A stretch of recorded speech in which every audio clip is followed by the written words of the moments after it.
real quick, help me out. This is good for both of us. I don't care if you use notes or you do it from memory. What does the word philosophy mean? Love of wisdom. Love of wisdom. And can you tell me what wisdom is? I used a word for that, a synonym, a skill. Knowledge is a part of it, and using that knowledge in a skillful way. Biblical wisdom is using knowledge with understanding in a skillful way, but doing it with God's good intention in action, right? So biblical wisdom has an implication of it's good because it comes from God and God is good. You can have wisdom, and you were making the point earlier, you can have wisdom but use it in an immoral way. So this is why I give a warning. You can have a PhD in something and have great knowledge in an area but lack skill. You could be a surgeon, a neurosurgeon, a heart surgeon, have skill but still lack biblical wisdom. Are you with me? So we have lots of people today with specialized skills, highly trained, incredibly smart in that sense, but they still lack wisdom, biblical wisdom in particular. And I can show many instances of that. Right? Our goal would be to be knowledgeable in areas, but to also display biblical wisdom. Okay? We can give some examples of this when we talk about ethics. It happens all the time in ethics. All right? So philosophy is the love of wisdom. It's everywhere. It means skill to live life, live it in a good way. I gave 4 fields of philosophy, real quick. What were those 4 fields? Metaphysics, which is study of reality. Yep. What next? Number 2. Theology can fall under metaphysics. You can put it into its own category. I'm okay with that. Go ahead. Epistemology. Great. Which means? Knowledge. Yes, your theory of knowledge. Back here. Logic is the art and science of right reasoning. Right? There was one other, Katie? Value theory, which included what? Worth and importance. 2 subfields important under value theory. What were they? Anyone? Ethics and aesthetics. You will always remember that one because Alyssa, we got to save Alyssa, but do we save the napkin? Or do we save Van Gogh? Yes? Does politics fall under value theory? It does. I forgot. Some people don't. You can include that under ethics because politics deals with your understanding of justice. Okay? And that can fall underneath ethics, but if you like to break it out, sometimes I break it out just because it helps people understand that you can't live life without philosophy. God has set it up that way. Okay? When you put the arrow, is that the definition, or is that what it's talking about? Say that first part again. Your slides, you have like the word, like. Oh, the word. And then you have an arrow, and then you have so is that a definition? Is that? Yeah, I was giving what the word means, and then I also gave a practical or a working definition of philosophy, which was the ability to think rationally and critically about the most important questions. Okay. So yeah, it was just that when it said metaphysics and the arrow said reality, it was just defining what that was. Okay.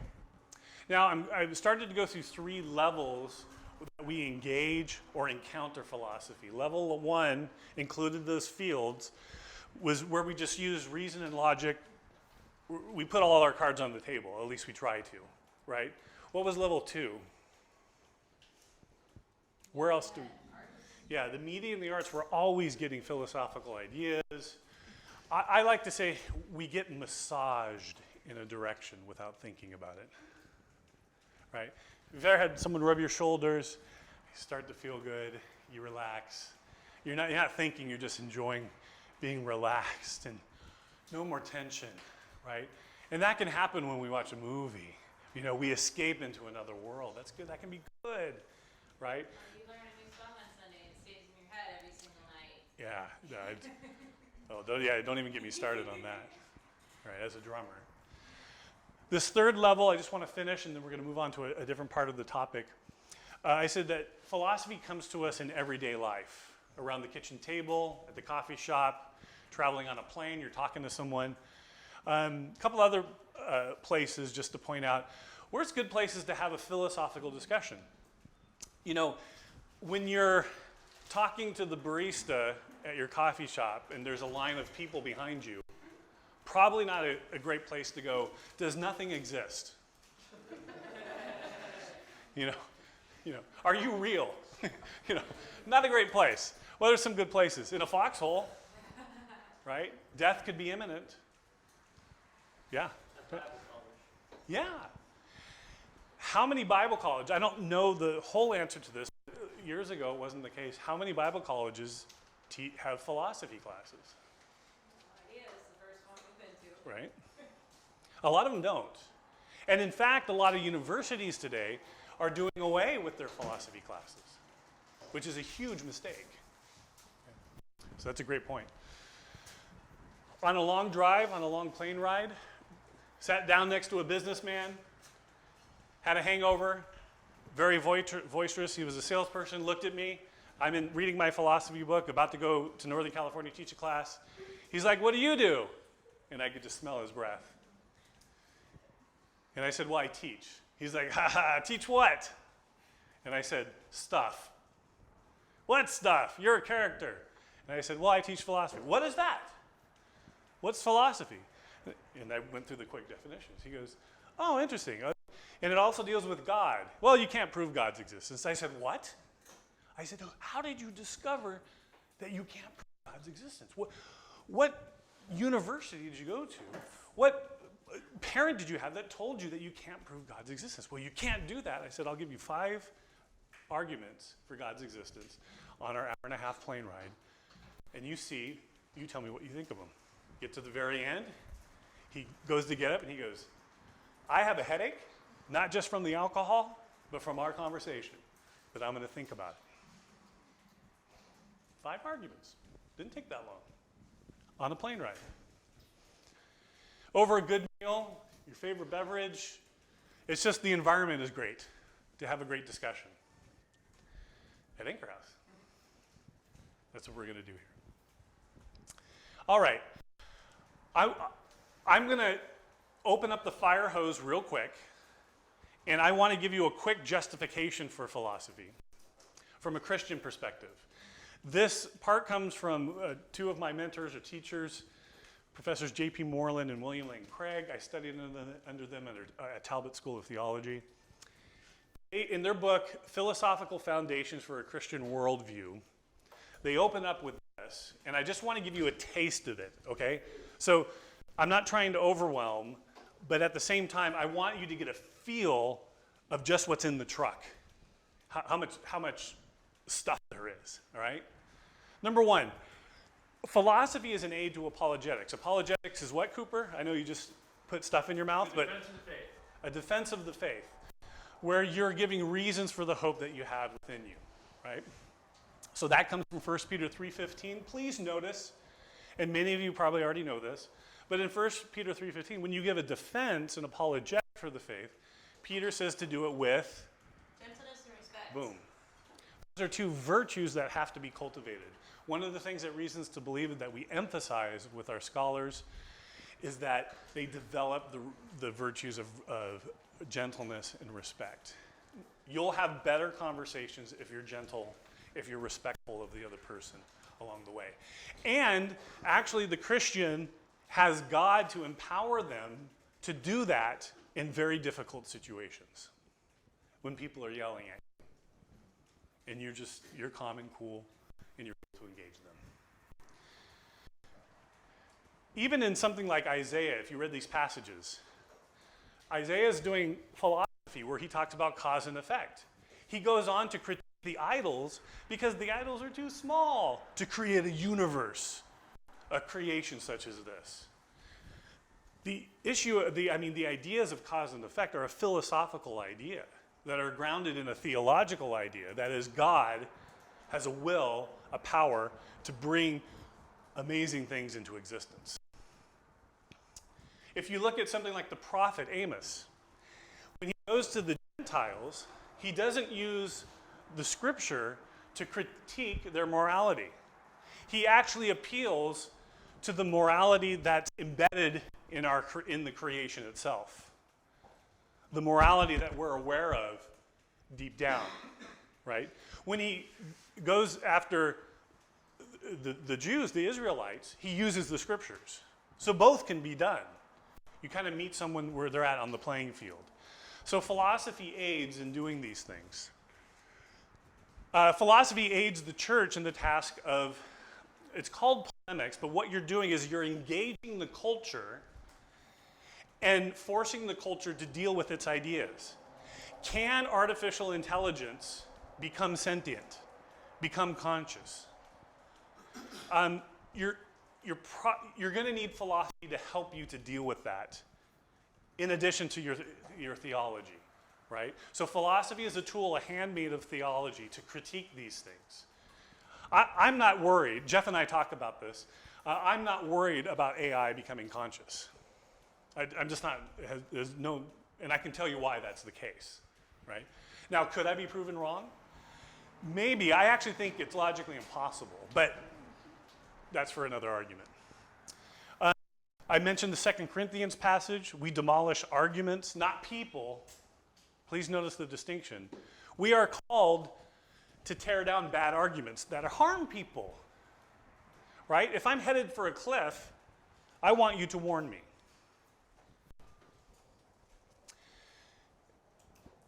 Number 3, philosophy is a central expression of the image of God in us. Is there such thing as the mind of God? The mind of Christ? Paul talks about it. We are to take on that mind, and philosophy, the love of wisdom, aids in us being able to do that. Philosophy also permeates what's called systematic theology and helps it in several ways. Right now, one of the biggest growing fields within theology is something called analytic theology, which is philosophers partnering and doing theology. Some amazing work is being done right now. So as you're developing your ideas of the atonement, Jesus' sacrifice for us, is that a forensic kind of idea? Is it a relational idea? These things. Philosophy aids in developing our theology. The discipline of philosophy can also facilitate the spiritual discipline of study. What are you doing right now? We're studying. You can do it privately. You can do it in a communal fashion. And here's what philosophy will help you develop. It helps you cultivate the desire for truth, right? We should be people who desire truth. Why? Because that helps us integrate ourselves with reality better. It helps us be honest with data. One of the problems today is that we collect data, and when we share it, a lot of times, certain data scientists think that the result can't be handled by the populace. So we're not going to tell you what we've just found out. That's a mistake, arguably. Being honest about your data, whether you're a scientist, computer scientist, psychologist, is something that has to be cultivated. And arguably, we're starting to lose that in some ways in our culture. It also allows you to be open to criticism. You can critique me. I'm not worried that God is wrong. I'm worried that I might be wrong, but I'm not worried that God is wrong. I rest on the truth of God and his goodness in that. So I can develop my philosophy. I can study. I can engage ideas in a prayerful way, knowing that God and my community will help me gain truth through that. It's not guaranteed, but I'm open to working about it. Also about being non-defensive with those who differ. Right? If I'm always listening to people who agree with me, I won't be strong-minded. In fact, one philosopher says, you make a pillow of the mind in that way. When you engage ideas that are very different than you, it actually will sharpen you. It'll help you know what you believe and why you believe it. Rick was talking about the family that was escaping the fire, and they had to grab their stuff, but it's only a few stuff that can fit in the car. At that moment, you have to discern what's valuable to you in a very quick moment, right? And if you haven't thought about that, that might be very difficult. You could get paralyzed and just not know what to do, right? But if someone comes to you to clarify your values, challenges your values, I think that philosophy can help you do it in a non-defensive way. You say, well, tell me what you think. Let me hear about it. Let's evaluate it together. The problem is out here, and I'm putting my arm around you for us to tackle the problem. The problem isn't you challenging me. The discipline of philosophy can enhance one's boldness, even their personal self-image or the community's self-image. Historically speaking, it was Christianity. After Aristotle, philosophy falls into a period of skepticism. I'll mention this. But after the time of Christ, it gets sort of captured by Christians, and they use philosophy to engage the ideas of the day and actually challenge people. So the Romans and others are practicing infanticide, taking kids that they don't want, and basically letting them out to die. And the Christians are rescuing the kids and bringing them into the community. Tertullian writes to the rulers, hey, don't persecute us, help us, because we're saving the kids that are a part of your community. And it emboldens the Christian community because they see life as valuable. Also, the discipline of philosophy is absolutely essential to what's called the task integration. If you're going to be a psychologist or a scientist, I even talk about this with plumbers. Philosophy will help you think through things, right? And I'm going to continue to try to make the case for that.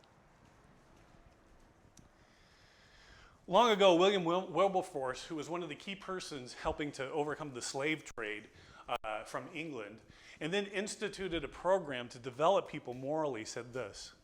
He said, in an age which infidelity, unfaithfulness abounds, do we observe believers, the Christian community, carefully instructing their children in the principles of the faith they profess? Or do they furnish their children with arguments for the defense of the faith? In other words, are parents equipping, are we equipping one another to be able to engage the ideas of society, to demonstrate that truth, goodness, and beauty ultimately come from God, and it actually works better in your life?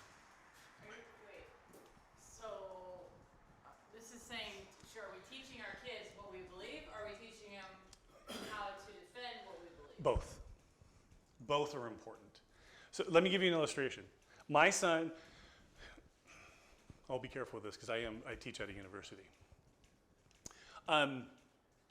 When I have been interacting with parents over the last 20 years, especially as a pastor and a university professor, I would tell them, if you're going to send your kid to college, they need to be very, very equipped in order to deal with the ideas and the challenges that they're going to engage.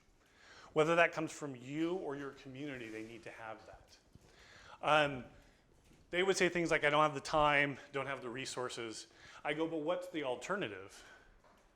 For your sons and daughters to lose their value, ultimately their faith? Hold all my calls for me. And so we tried to help parents train their kids.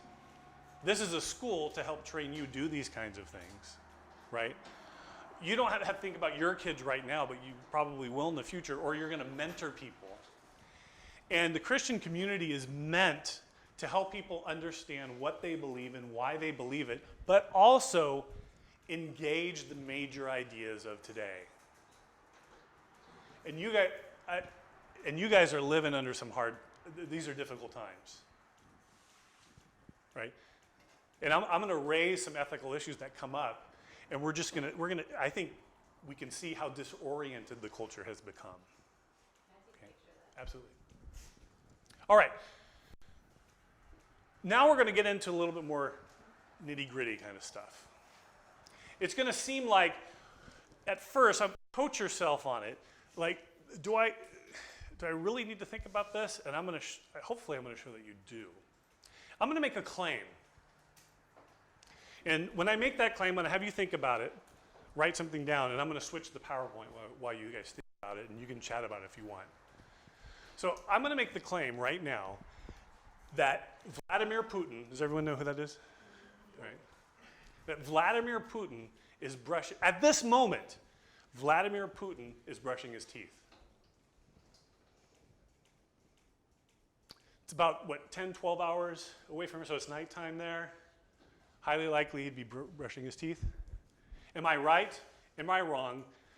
Tell me why.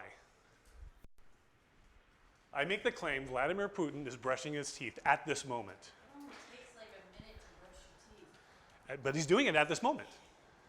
So I want you to think through for a quick moment, how would you justify or not justify that claim? Now go for it. Think about it. Write it down if you want to. All right, 5, 4, 3, 2, 1. Probably. All right, probably your first thought is, who cares? Exactly. But what if it's true? So what? Yeah, but what if it's true? You're really good at guessing. I'm good at guessing. You gonna make a comment? Well, I was going to say why I think it's probably false. Okay. Why is it probably false? I mean, trying to guess that Vladimir Putin is brushing his teeth right now is like blindfolding yourself and then trying to throw a dart at a target and expecting to hit a bullseye. Okay. I mean, there's So what do you want from me? Remember, coach, not pitcher. Just we're coaching here. What do you want from me to show I want Vladimir on the phone? with you Yeah. brushing his teeth. I'm sorry. Statistical evidence that he brushes his teeth around this time Okay. every day. Right. Yeah, I got that data actually. Yeah, he's a very routine person, and at 10, it's like 10:10, or no, 10:35, he regularly brushes his teeth in Russia. Then you would be happy that I know it. You'd be happy that the claim is I believe the claim more. it would build your claim. Yeah. you would believe it more. Yeah. Would you agree that I know it? No. Why? You have experienced it. Because I'm not there. So you have to experience it in order to know it? You don't know your source. You don't know my source. But just because you don't know my source doesn't mean that I don't know it. We don't know your source. Right. Yeah. How do Kidding. we know that he has like teeth and not dentures? It's a good question. It's a good question. I know. By the way. Yeah. I would say I need to like physically see evidence that you know.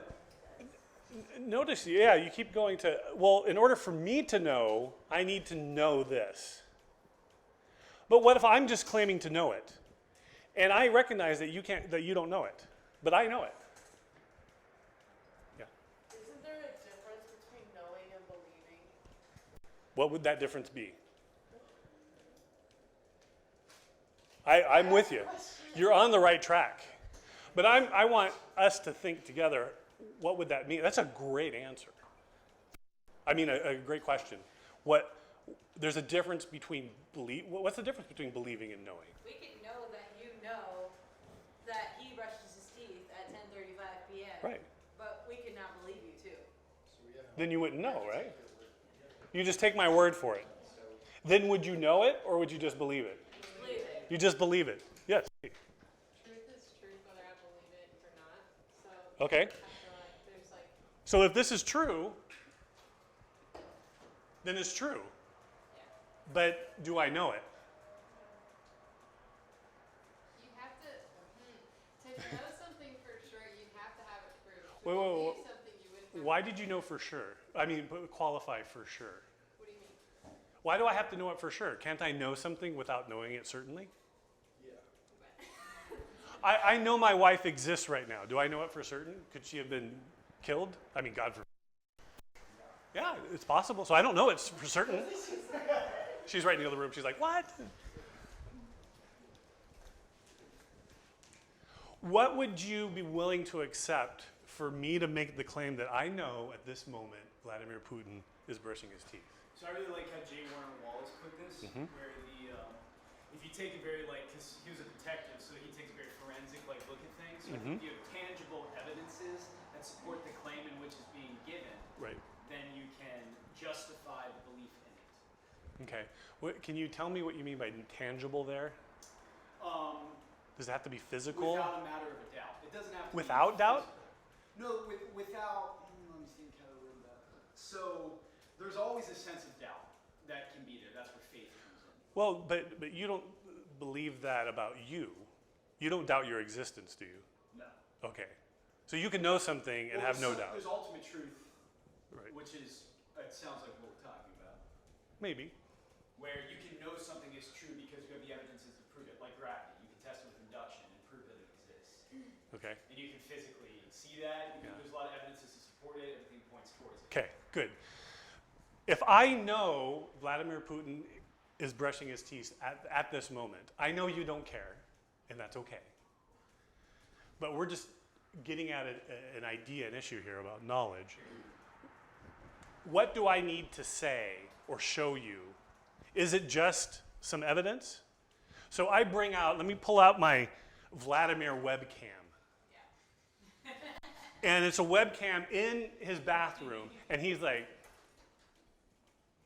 brushing his teeth. Would that be enough? Yeah. Can that be false? Yeah. What are you thinking? It would need to be timestamped. It would need to be time stamped. All right. So we're looking for more pieces of evidence, aren't we? So you're required, in order for me to say that I know something, you want evidence. Something as trivial as this, like, if I saw him doing it, sure, great. It could have been falsified, but it's something I don't care about, so I'm not going to dig deeper in figuring it out. Now notice, very good, I'm glad you're saying these things. Notice that there is an existential posture towards truth. Huh? I'll explain what I mean by that. Means you're willing, whether or not you care about it, only expresses how much you're willing to desire to go after the truth. But when we are talking about the nature of truth and knowledge, if you don't get clear on what it means, even on trivial things, then how you go after really important things, you probably will go astray. So we want to get clear on the trivial first in this sentence before we get to the more important. Because what if I said, at this moment, my mom is being healed of cancer?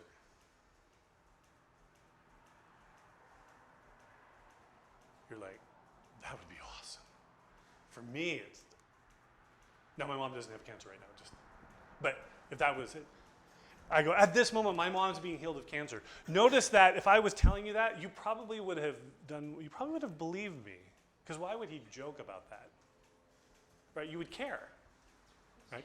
But in both cases, what we mean by truth, belief, and knowledge is exactly the same. And I'm going to show you that. Okay? Now, normally I would draw this out more, and I would get you really frustrated. Right? Because you're having to wrestle with it, and it's hard to deal with the questions. We don't have that kind of time right now, so I'm going to jump ahead a bit. But be on the lookout for this, because this is what a skeptic will do with you, is they'll ask these kinds of questions. But if I'm right about what philosophy can do, yeah, you can be non-defensive and engage the question, and let's have some answers to it. Aristotle observed that we desire to know. I think it's actually part of what God has placed within us. This was mentioned earlier. We're not like rabbits. This is our pet rabbit, Jimmy. He's a Californian. They have red eyes, which are very distinctive. He doesn't desire to know things. He desires to eat, drink, and poop. Me too. We have that desire. For instance, Ephesians. I keep asking that God, the God of our Lord Jesus Christ, the glorious Father, may give you the spirit of what? Wisdom. Interesting. Skill, right? And revelation, so that you may what? Know him. Notice it doesn't say believe. When someone says, hey, do you believe in God? I go, well, I don't just believe in God, I know God. Well, you can't know God. Oh, no, I know God.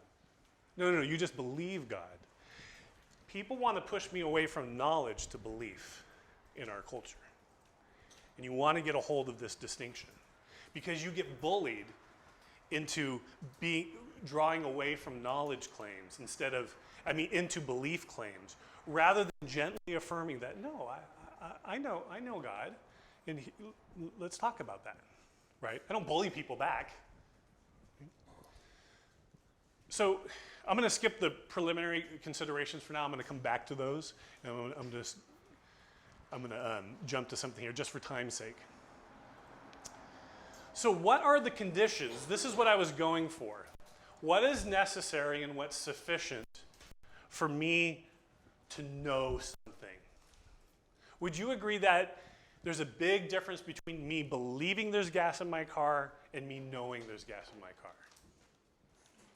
Right? What if we jump in my car, we're headed to the beach, and you say, do you know that you have gas in my car? I say, I believe. And I pull out a worship song about belief in gas. And we sing about how great petroleum gas is. And we're singing at the top of our lungs. We got 3-4 part harmonies going, and it sounds great. And we're pumped because we believe that there's gas. And then I start the car, and it goes da-da-da-da-da-da-da. I go, but we believed so hard. You don't want mere belief. What do you want? Knowledge. So what's necessary for knowledge? Plato long ago asked this question. Christian philosophers, even Jewish philosophers, picked this up. And we've sort of developed a way to actually characterize this. This is not perfect, but it'll give you a good sense of it, okay?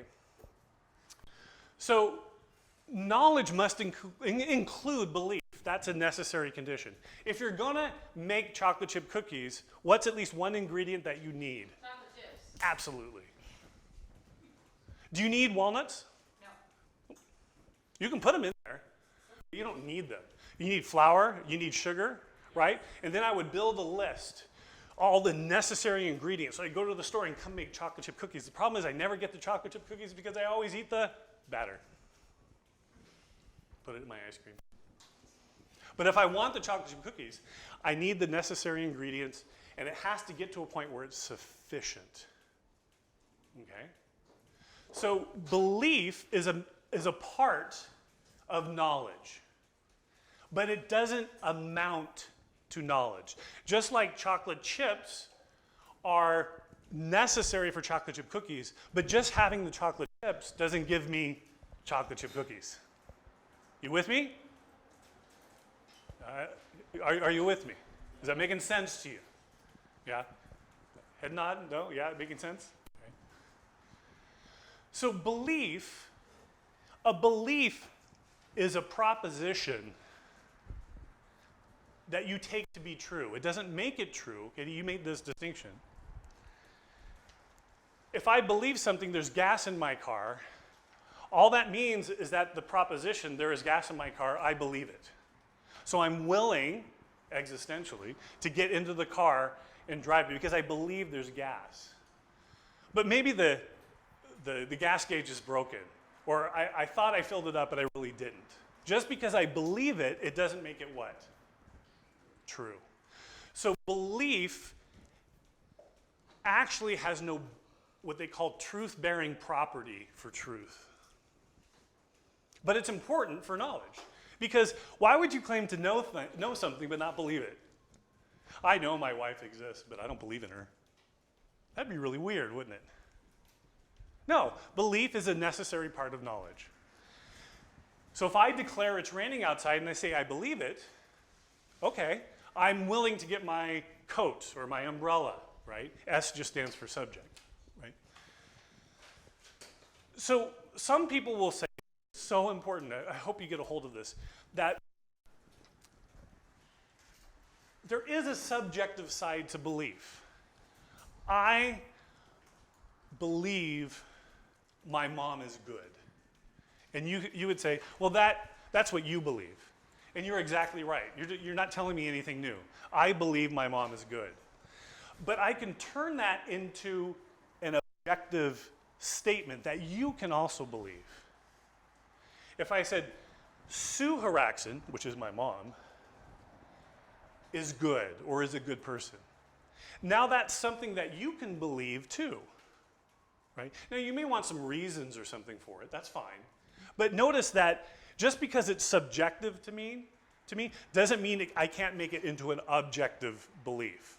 Does that make sense? This is a really important distinction because people get this confused all the time, all right? So we can talk about two different sides to belief. I love my mom. Yeah, that's a true, something I believe. But when you say I love my mom, you're not talking about my mom, you're talking about your mom, right? So it is subjective, but we can turn it into an objective statement. George Haraskin loves Sue Haraskin, who is his mom. Cooper loves so-and-so, who is his mom. Now, belief must also be linked up with truth in order to get us closer to knowledge. But it doesn't amount to knowledge, and I'm going to show you why. But what is truth? I know that was asked, that's a whole situation with Pilate, but we're a little bit different here. When we say something's true, what do we mean? We've experienced it. It's raining in Madagascar right now. You haven't experienced it, but if it's true that it's raining in Madagascar, then what makes that true? Evidence. Actually, no. Evidence has no bearing on truth. This isn't going to surprise you. Because it's true, even if you don't have evidence of it. Take it from a God's eye perspective. Let's say God knows it's raining in Madagascar right now, and we don't. Is it true? Yeah, and we have no evidence for it. Jeff came and talked about, is there life out there? Right? I don't know. Yeah. Isn't the evidence for that, though, that it's coming from a verified source? No, it doesn't have to be. Now, to make it knowledge, there you're on the right track, right? Because it can be true it's raining in Madagascar. I not believe it, and I don't have evidence for it, but it's true. There could be gas in my car. I disbelieve it, so I'm not going to get in my car. Right? But it still could be true, right? So truth is a type of relationship. It's our tie to the world, our connection to the world. Now, I know this is worded a little bit cumbersome, but we possess truth when a particular belief links up, or you might say corresponds to the actual way the world is. So a thought or a statement is true if what it is about is as that thought or statement represents it. What does that mean? Just simply that truth anchors us to reality. Or what some people call, this is the correspondence theory of truth. Which means if I believe it's raining in Madagascar, my belief has to link up to the actual state of affairs in the world, and it has to be actually raining in Madagascar. I could believe it, it's true, but I could still not know it because I'm lacking what? I don't have any evidence for it, right? So what we need is it to be true. The proposition or my belief links up to reality, but that's not knowledge yet. We need something else, and that's, you can call it warrant, justification, but that, when linked up, starts to give us what we might call knowledge. So belief and truth are necessary for knowledge, but they're not sufficient. I can get lucky. At this moment, Vladimir Putin is brushing his teeth. I believe it, it's actually true, but you would be right to say I don't know it because I don't have any evidence. Yes? Isn't the only way to test reality with evidences? That's how which we observe. Therefore, when we're testing reality through evidences, that is what defines truth? It's not what defines truth, but it's how we discover it and how we attain knowledge. So in other words, truth is known, but evidence is how we observe and recognize. Evidence is this. It gives us justification for what we would call knowing the truth, right? Now, if you get like 40 or 60% of this, that's okay, because it just gets you down the road a little bit more in thinking about it. So don't be hard on yourself at all, because we're going through it a little bit fast. If you're not grasped all of it, that's okay. I mean, I've been thinking about this for years and years and years. So a philosopher for thousands of years, right? And this will start to make more sense as you think about it. So appropriate evidence or proper justification must be combined with belief in truth in order to attain or achieve knowledge. Why is it that way? Why appropriate? Why proper? Because if my claim is someone brushing their teeth, well, you probably would want to see it, or you want to know that I'm a trustworthy eyewitness, something along those lines, or there's a webcam. All of that provides certain kinds of evidence for us, right? And you could be reasonable in knowing something, even if you're not certain about it, okay? So, let me give you a definition of knowledge. I'm going to skip this right here. Sorry. Knowledge is our ability to represent things as they are in reality, on an appropriate basis of thought and experience. This comes from the late Christian philosopher Dallas Willard. Okay? So knowledge is an ability that we have. My dog Stella, our bunny Jimmy, they don't have the capacity for knowledge like we do, right? Because we in our consciousness have beliefs. We can understand what truth is, and we can gather evidence so that we actually know things, not just believe them, right? Now think about this just real quick. Something can be true, but we have no knowledge of it. It's just true. There's life on other planets, or there's no life on other planets. I don't know.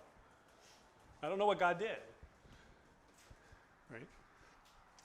I could believe something, but it not be true, and I can have evidence for it, though. This is what happens in a court of law all the time. Someone believes something, the defendant is guilty, they have evidence, but then the other lawyer has to show that they either know it or don't know it. And we've developed very sophisticated ways of weighing this. This is part of J. Warner Wallace's ministry. He does a great job at doing this. Highly skilled at it, right? So if I say it's raining in Madagascar, what I mean by that is, well, that proposition accurately reflects the way the world is. Think about, do you guys use Google Maps and stuff like that, right? Yeah. No one memorizes these things anymore. They just, they put on Google Maps. The map is true as it actually reflects the roads, right? One of the warnings about Kauai is don't go, I was told, you tell me if it's right or wrong, was that a lot of the trails that you get on some of the maps aren't accurate. And so be careful of using Google Maps or whatever on some of the trails or whatever, right? Because if the map doesn't actually reflect the way the world is, then it's not truth-bearing, is the way we would put it, right? Now here's where it gets really fun, I think, right? Now you say something like this, I want to know what love is. Knowledge is a very, very interesting thing. And we'll close with this and take a break. It's not a simple matter, but it's very rich and robust. We can talk about different kinds of knowledge, and I think this is going to be really helpful to you. So first, we can talk about knowledge as personal acquaintance, right? You can know something but not be able to define it or know exactly what that thing is, right? You walk into a dark room and boom, you hit something, and you go, I know something's there, but I'm not quite sure what it is. But do you know something's there? Yeah, you just don't know what the properties are of it. Is it a table? Is it a chair? Is it someone on the floor? That's why you turn the light, right? So we can encounter something and we can tag it rightly or wrongly. Walk into a dark room, boom, hit my leg. Chair, turn on the lights, it's a table. But I hit something. This is why it may be the case, and I'm going to talk about this later this week, a Buddhist might actually have encountered God but tagged it wrong. I don't mean they had a salvific experience. I mean, God is showing up, convicting them of their sin or something. But because of their tradition or their community, they tag it in a wrong way. They just say that's nisvabhava. It's just the impersonal nothingness, right? They tag it wrongly, but they could be encountering it. Now they could have an illusion, or it could just be psychological. But you can, let's say, encounter God or other things and just not know it was God. But in other cases, you do know. Many of us have had religious experiences, have encountered God, felt forgiven, changed, whatever, even though you couldn't describe all the properties of the Trinity and how they relate to one another and such, right? Now, we want to be able to do some of those things, but we can have knowledge by acquaintance, and then we move further, okay? Now, this is really interesting. You can also have knowledge as what's called a mastery of data, or sometimes philosophers call it know-how. Cooper, you and I were talking about this when it comes to playing music. One can know how to play guitar without knowing all of music theory. And you can get pretty proficient at it. Now, you might get better because you learn music theory and all those sort of things. You may not know how to read music, but that doesn't mean you don't know how to do it. Okay? So some people have this kind of knowledge. I know how to use my computer, but I can never build one. Well, actually, I did build one with my sons, but they really knew what they were doing, and I just put parts together, right? I taught my sons sign language before they could speak. And this wasn't very common when we were doing it. So we would say things like, yes, Dad. Not like this, but yes, Dad. More, please. And I had people come up to the restaurant, to us in the restaurant, and I'm using sign language with them. And they go, oh, is your son deaf? And I go, no. And they'd be like, what? I said, no, we're just helping them to communicate. People once thought that you actually diminish their ability to learn language, but you actually increase it by teaching them that. Right? So they could be far away in the room, and I would do, stop. Yes, Dad. And we could communicate without me having to yell across the room at a party, right? So my sons knew how to communicate without knowing the details of syntax and semantics and verb tenses and those types of things, right? Final one. Knowledge as truth claims are sometimes propositional knowledge. Now, I'm going to jump to this because you're in this type of a school. When we look at the Bible and we open it up, a lot of times what we're engaging is this kind of knowledge, propositional knowledge. And that's hugely important. But it helps us in our knowledge or acquaintance of God, our interaction with a reality, God himself. It's meant to be a guide for that, right? And yes. So, and then I get a knowledge as a mastery of data, like prayer, praying with God, working with God, based off of the propositional knowledge I have, and the working personal acquaintance I have, like let's say of his love, right? So when people ask me, do I know God exists? I can talk about it in 3 different ways. Propositionally, the proposition, I know that God exists, I think is justified. I justify it from the Bible, and I can give you other arguments for it. However, I've also met God. I've encountered God. I've had a religious experience with God. And someone might say, that's just psychology. You're just making it up. How do they know? I want to know how you get into my soul, and you know better than I do about my experience with God, right? Now, when the Mormons come to my door and they said, I've had a burning in the bosom, they're talking about personal acquaintance. And I want to say, well, you've had a burning and I've had a burning. Whose burning is the most burning? Which one is true? So now I'm going to go over to here, propositional, right? Or maybe archaeological data to support the scripture, things like that. So this is, you might call it practical knowledge. It's your ability to work with something, like driving your car. You learn how to drive the car, But how many propositional claims do you know about the car? Like the carburetor or the fuel injection and how this goes here and this goes there. You don't have a lot of propositional knowledge. So you won't be able to fix the car, right? But you can drive the car. But spiritually is talking Okay, if we put it in about- spiritually. So here, I can start to learn how to interact with God in prayer, right? So let's say I meet someone, they introduce me to God, I have a religious experience, I'm starting to pray, and I'm having these wonderful experiences, but I don't know much propositionally about this person that you're calling God. And you show me the Bible, and then you say, let's start doing some study, right? And you say, God is love, 1 John. Well, what do we mean by love there? What does the Bible say about love? What does it mean for God to be love? My dad said he was loving, but he was a drunk. That's how I kind of view God. And you're like, no. You don't understand. God is like this. Okay.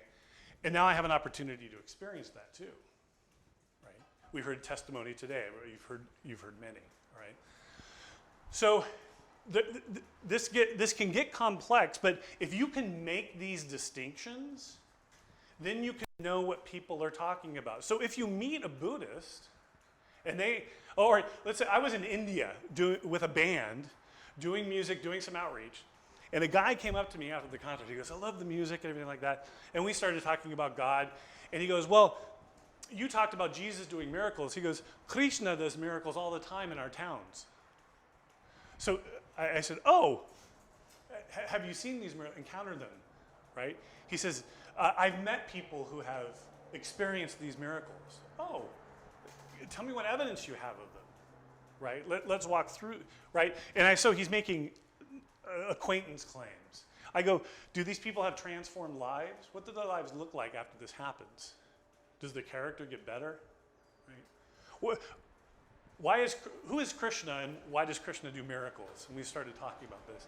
And you can discern different kinds of claims, knowledge claims. Do you know that God does miracles? Well, I know that God has done miracles propositionally in the past, right? But then my wife, who's a singer, had nodules and was healed of the nodules through a prayer meeting. So now she has a personal acquaintance of someone coming in and praying for her and completely being healed, and the doctors they're like, oh, we don't know, there's no problem with your voice. And for the next 30 years, she's able to sing, right? That personal acquaintance is a big deal. Right? But we can have personal acquaintance but go astray because we're bad at the truth claims. Right? Or we can just go after this without being grounded over here. Or I can have a lot of propositional knowledge. I'm good at knowing the Bible, but I have very little interaction with God. I don't pray, I don't experience Him, etc. Right? So again, just try that hat on. I'm doing this now because later on in the week, this foundational stuff is going to come up.